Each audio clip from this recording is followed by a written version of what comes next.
So there's this movie called The Oath, directed by Darin Scott, who's been at it for over a decade. Originally, he wanted to make it a big war epic about Captain Moroni from the Book of Mormon, but things changed and now it's more about the Prophet Moroni's romance with a woman from an enemy group called the Lamanites. Making the film was no walk in the park for Scott, who even had to sell his own house at one point to help fund the project. And now, even though the movie hasn't been released yet, it's catching some heat, with some folks saying it plays into stereotypes about Native Americans. Scott hired Native American actors like Eugene Braverock from Wonder Woman, who brought in his Blackfoot language, but some scholars still aren't happy, especially with how the film portrays the female lead and the Lamanites, saying it's tied up in some old problematic tropes.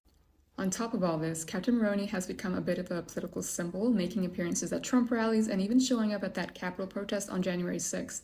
Some scholars are side-eyeing this trend, saying it reflects a broader move among Christian conservatives to embrace these warrior-type figures. But through all the controversy, Scott's standing his ground, saying the movie is all about unity and goodness, trying to bring people together in these crazy times. The Oath hits more than 650 theaters on December 8th, closing the chapter on Scott's long, bumpy road to bring this story to life.